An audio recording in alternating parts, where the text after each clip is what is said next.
Hello everyone, welcome to my channel. कैसे हो दोस्तों? कमेंट में ज़रूर बताइएगा। तो ये रसगुल्ले देख के लग रहा है ना बिल्कुल मस्त और बहुत ही मज़ेदार।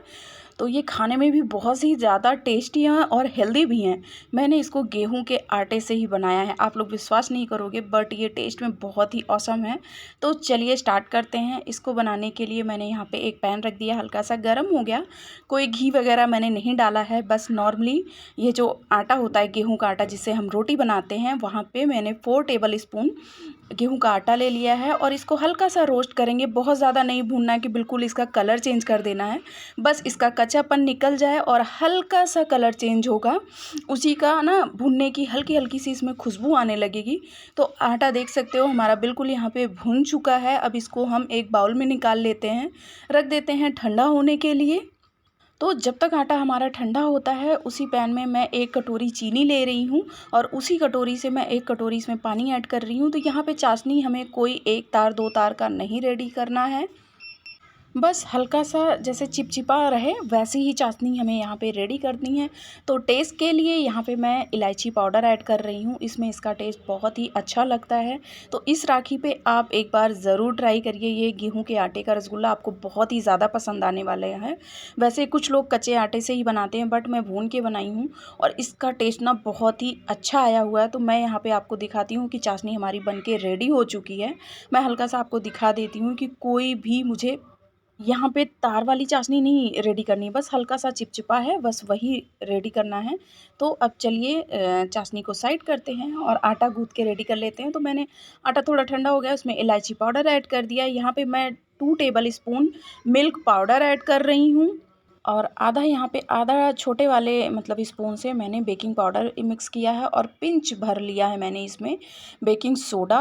और 1 टेबल स्पून मैंने इसमें घी ऐड किया है। घी और मिल्क पाउडर का इसमें टेस्ट बहुत अच्छा आता है। और 1 कप दूध लिया है। तो दूध में आप देख सकते हो कितनी मलाई थी इसमें।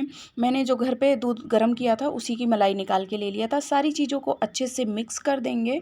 ये देखिए घी वगैरह यहाँ पे आटे में अच्छे से मिक्स हो गया है। अब इसमें हम थोड़ा थोड़ा दूध डालते हुए एक सॉफ्ट डो बना के रेडी करेंगे। बहुत ज़्यादा हार्ड डो नहीं होना चाहिए हमारा। जैसे हम रोटी के लिए आटा गूँथते हैं वैसे ही आटा बनाना है। इसको अच्छे से हमें गूँथ लेना है और थोड़ा थोड़ा दूध डालेंगे। बहुत ज़्यादा दूध इसमें नहीं लगता है। 1 कप मैंने दूध लिया था, उसमें भी थोड़ा सा दूध यहाँ पर हमारा बच गया था। आटा गूँथते टाइम ही आप इसको देख लो कि अच्छी सी चिकनी सी लोई बन रही है कि नहीं। तो आप देख सकते हो कि आटा हमारा गूँथ चुका है बिल्कुल अच्छे से। एक अच्छा सा डो बन गया है और बहुत ही अच्छे से यहाँ पे लोइयाँ बन जा रही हैं। तो अब इसमें से हम छोटा छोटा टुकड़ा निकालेंगे रसगुल्ले बनाने के लिए। तो रसगुल्ला आप छोटा बड़ा रख सकते हो जैसा आपको साइज़ पसंद है। तो मैं यहाँ पे छोटे छोटे ही बना रही हूँ क्योंकि जब हम फ्राई करेंगे और चाशनी में ऐड करेंगे फिर वहाँ पे ये डबल साइज़ में हो जाएंगे। तो आप यहाँ पे छोटा टुकड़ा लीजिए और उसको हथेलियों की सहायता से मैश करके अच्छे से गोल कर लीजिए। तो चिकना गोली बनाना है। यहाँ पे मैंने सारे रसगुल्ले बना लिए हैं। अब चलिए तेल में फ्राई करते हैं। तेल बहुत ज़्यादा गर्म नहीं होना चाहिए। तो पहले एक रसगुल्ला आप डाल के देख लो। तो आप देख सकते हो कि तेल बिल्कुल अच्छा गर्म है और मीडियम फ्लेम पे इसको हम अच्छे से फ्राई करेंगे जब तक ये गोल्डन ब्राउन कलर ना आ जाए। और चाशनी में जाने के बाद ये हल्का लाइट होता है, इसलिए इसको थोड़ा सा ज़्यादा गोल्डन ब्राउन करना है। हाँ, बिल्कुल ब्लैक नहीं करना है बट हाँ, क्योंकि हम गुलाब जामुन बना रहे हैं तो थोड़े गुलाबी कलर तो आना बनता है यहाँ पे। तो इस रेसिपी को आप भी एक बार ज़रूर ट्राई कीजिएगा। तो आप यहाँ पे देख सकते हो कि कितना अच्छा कलर आया हुआ है। अब इसको हम बाहर निकाल के डायरेक्ट चाशनी में ही डालेंगे। चाशनी हमारी यहाँ पे गर्म है, ठंडी चाशनी में नहीं डालना है क्योंकि ये गेहूं के आटे हैं के रसगुल्ले हैं। तो इसको एब्जॉर्ब करना मतलब थोड़ा सा टाइम लगता है। और यहाँ पे हम ऐसे ही सारे रसगुल्लों को फ्राई करके डायरेक्ट चाशनी में डालेंगे। अगर आपकी चाशनी ठंडी हो गई है तो आप उसको हल्का सा गर्म कर सकते हो। तो आप देख सकते हो कि हमारी चाशनी बिल्कुल गर्म है और गर्मा गर्म रसगुल्ले निकाल कर हम चाशनी में ही ऐड कर रहे हैं। अगर आपकी चाशनी गर्म नहीं है तो आप उसको थोड़ा सा गर्म कर लीजिए, तब उसमें रसगुल्ले ऐड कीजिए। लेकिन हाँ, रसगुल्ले को गर्मा गर्म ही इसमें ऐड करना है। तो हमारे सारे रसगुल्ले बन चुके हैं और इसको मैंने एक बाउल में ट्रांसफ़र कर लिया। अभी से ये देखिए चाशनी को अच्छे से एब्जॉर्ब कर रहे हैं। तो इसको 2 घंटे के लिए हम ढक कर रख देते हैं। यहाँ पे 2 घंटे हो चुके हैं। तो आप देख सकते हो कि हमारे रसगुल्ले बिल्कुल फूल चुके हैं और चाशनी को अच्छे से एब्जॉर्ब कर लिए हैं। तो यहाँ पे अब मैं एक रसगुल्ला आपको कट करके भी दिखाती हूँ और दिखाती हूँ कि कैसे रसगुल्ले के अंदर तक चाशनी बिल्कुल अच्छे से गई है और बहुत ही अच्छा और बहुत ही सॉफ्ट।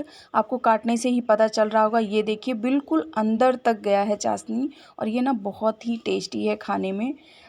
तो आई होप आपको हमारी ये वीडियो पसंद आई होगी और आप इस रेसिपी को ट्राई करेंगे। अगर ट्राई करते हैं तो मुझे कमेंट करके ज़रूर बताइएगा कि आपको हमारी ये रेसिपी कैसे लगी है।